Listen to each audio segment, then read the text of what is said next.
HR news Satyavan YouTube channel पर आप सभी का स्वागत है। आज मनीषा मामले को लेकर के लोगों ने पदयात्रा शुरू की है। यह पदयात्रा डाणी लक्ष्मण गांव से भिवानी तक जाएगी और इस यात्रा में शामिल कमल प्रधान से बातचीत करेंगे। इसके न्याय में आपका क्या योग रहेगा? आप इतनी दूर से चल के आए हैं। देखो, हम तो शुरू से ही जब से ये हत्याकांड हुआ है तब से लेकर अब तो लगातार हमारा पूरा समर्थन है। और जिस प्रकार से अभी ये जो करनी के आपने करा है कि गांधीवादी तरीके से एक ज्ञापन देना एक बहुत बड़ी बात है। पैदल चल के ज्ञापन देना ये इतिहास में कम एजुटेशनों में होता है। तो मैं साधुवाद देता हूँ भाई वहाँ के करनी के प्रधान के आसपास के गाँव के, और ख़ास तौर पर हमारे जो प्रधान है सुरेंद्र कौर जी हैं और ये दूसरे साथी आए हुए हैं। अपने वहाँ से हडोदी से राजकुमार जी भी आए हुए हैं और मेवा सिंह जी हैं, आज़ाद सिंह जी हैं और तमाम जितने साथी हैं। क्योंकि सुलझा हुआ व्यक्ति तो जब आगे चलता है तो अच्छा काम होता है, अनुशासन में रह के चलता है। और मैं मानता हूँ कि जो चारों मैंने नाम बताए हैं ये हमेशा एजुटेशनों में गांधीवादी तरीके से जायज़ बात पर इन्होंने अपनी लड़ाई लड़ी है। तो मैं सफल नेतृत्व में इन्हें दिया है, इसके लिए तो मैं इनका टाइम निकाला, इनका मैं धन्यवाद करूँ क्योंकि ये बहुत जटिल मुद्दा है। क्योंकि CBI जांच इतने लंबे टाइम हो गया है। हमें तो एक ही बात कहनी है और ये भी एक ही बात कहते हैं और घर परिवार वाले भी एक ही बात कहते हैं कि दोषी जो भी है, क्योंकि दोषी तो इसमें 100% हत्या हुई है, तो इसमें सामने आना चाहिए। कोई भी व्यक्ति हो, चाहे कहीं का भी हो। हम पहले डिगावा के अंदर भी और जो डाणी लक्ष्मण में पंचायत उसमें भी ये बात कहते थे, दोषी कोई हो सामने आए ताकि जनता को पता लगे, परिवार को उसके ये मिले कि किसने कराया है।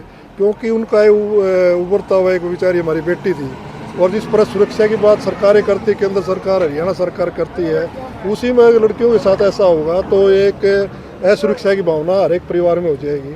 तो मैं मानता हूँ कि मनीषा ने तो अपना बलिदान दे दिया है। आने वाले टाइम में किसी बेटी के साथ ऐसा ना हो, इसकी लड़ाई हम सब मिलकर लड़ रहे हैं। इसी लड़ाई में ये लगातार जो 9 तारीख को वहाँ पहुँचेंगे, जगह जगह ये लोगों को बता भी रहे हैं।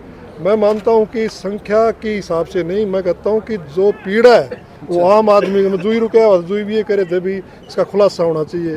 तो आज भी कुड़ल में मेरे कई साथी भी हैं, इन्होंने भी ये कहा है कि खुलासा होना चाहिए, जो भी दोषी है उसको सजा मिलनी चाहिए। तो ये खुलासा हो क्यों नहीं पा रहा? इतना लंबा टाइम बीत गया बहन मनीषा के लिए, लोगों में क्या संदेश देना चाहोगे भी क्यों नहीं हो रहे? देखो, मैं मानता हूँ सरकार की एक विफलता ही मानता हूँ, क्योंकि जिस प्रकार से हरियाणा सरकार ने भी इसकी इंक्वायरी करी थी, उसके बाद में जब हरियाणा सरकार की इंक्वायरी से जनता खुश नहीं थी या संतुष्ट नहीं थी, तो तब ये CBI को दिया। CBI एक हायर जांच एजेंसी है जिससे हर आदमी पर विश्वास करता है। तो लंबा तौर हो गया है इसमें CBI को, या तो ये CBI के अधिकारी आके हमारे बीच में कहें या जो पीड़ित परिवार के बीच में कहे कि हमारा इतना टाइम लगेगा। कोई हमने ये शौक नहीं है पैदल चलने का या एजुटेशन करने का। CBI का कोई भी जिम्मेवार अधिकारी आके बता दे कि भाई हमें इतने दिन में करेंगे, तो वो भी नहीं बता रहे। तो जब शंका पैदा हुई, इसलिए आज न्याय की लड़ाई लड़ रही है। प्रधान जी, आपको ये नहीं लगता कि CBI जांच हमारे हमने मांगी थी और वो मान ली गई थी, और अब CBI जांच के बाद भी हम भिवानी DC ऑफिस पे जा रहे हैं, तो ये बैकफुट पे नहीं है? देखो, हमने कई एजुटेशन में भाग लिया है। जब CBI की जांच होती है, मैं कई CBI जांचों को हमने देखा है, तब वो टाइम टू टाइम पर अपनी रिपोर्ट देते हैं पीड़ित परिवार को, या जो भी संस्था कर रही है या जो भी एजुटेशन संगठन कर रहा है उसको बताते हैं कि हम यहाँ तक पहुँचे हैं। हमने ये नहीं कहा कि हमें बताए कौन है, हमें कम से कम ये तो बताए आपने कितनी प्रोग्रेस करी है। तो प्रोग्रेस ही तो हम पूछ रहे हैं। तो ये पूछने के लिए आप भिवानी DC पास जा रहे हो? बिल्कुल, DC एक माध्यम है, वो एक नुमाइंदा है सरकार का, और जो डिस्ट्रिक्ट का सबसे बड़ा अफसर है उसको हम एक सिंबॉलिक तौर पे बताना चाहते हैं कि हमें जांच की जाहिर, अगर DC न्याय देगा तो और ऊपर जाके लड़ाई लड़ी जाएगी। ये लड़ाई तो न्याय की लड़ाई है। इस न्याय की लड़ाई में हम हर तरीके से हम इस पीड़ित परिवार के साथ रहेंगे। CM नायब सिंह सैनी से इससे पहले आपकी कोई बातचीत हुई हो, कोई किसी प्रकार का आश्वासन दिया गया हो? देखो, पीड़ित परिवार मिला था, दूसरे साथी और भी मिले थे, उन्होंने कहा था हमें जल्दी खुलासा हो जाएगा, लेकिन उसको काफ़ी टाइम हो गया। तभी तो परिवार आगे आया है, सड़कों पर आया है, नहीं तो आने का कोई शौक थोड़ा परिवार को। एक तो घर से लड़की गई, दूसरा न्याय नहीं मिल रहा, तीसरा रिपोर्ट नहीं बता रही कहाँ तक पहुँची। तो सारी चीज़ें हैं जो प्रश्न चिन्ह लगाती है सारी जाँच के ऊपर। यानी इन चीज़ों को लेकर के आप DC साहब को ज्ञापन देने का काम करेंगे कि जल्दी से जल्दी CBI इस मामले का बिल्कुल साफ खुलासा करे? हर एजुटेशन का एक स्टेप होता है। पहले पंचायती हुई, उसके बाद में टाइम दिया गया, अब ये गांधीवादी तरीके से एक सिम्बॉलिक जो हमारा एजिटेशन वो है कि हम डीसी को बताना चाहते हैं कि कितने टाइम में डीसी क्या जवाब देता है, उसके बाद में जो हायर अथॉरिटी उसके भी पास जाना काम करेंगे।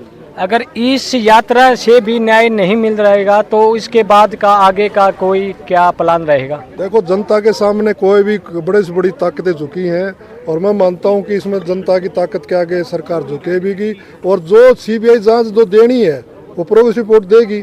तो ऐसा है नहीं कि जनता के आगे कोई सरकार टिकी हो या कोई जांच ऐसी टिकी हुई। हमने तो हमारा न्याय मांग रहे हैं, हम तो ये कह रहे हैं जो भी दोषी सजा दो।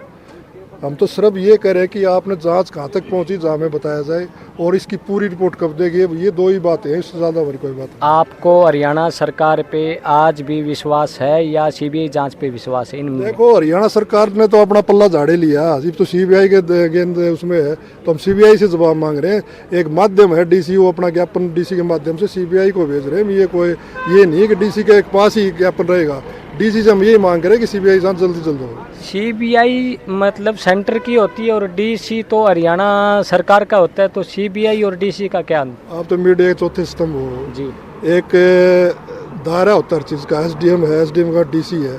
तो जब भी हम राष्ट्रपति को ज्ञापन देते तो डीसी के माध्यम देते हैं, राष्ट्रपति को तो नहीं दे के आते ना। यानी आपका मतलब ये है कि धीरे धीरे एक एक पॉइंट आप आगे बढ़ रहे हैं। बिल्कुल, जो गांधीवादी तरीका है उसी तरीके से आगे चल रहे हैं और हमेशा जो जीत हुई है गांधीवादी तरीके अनुशासन की हुई है।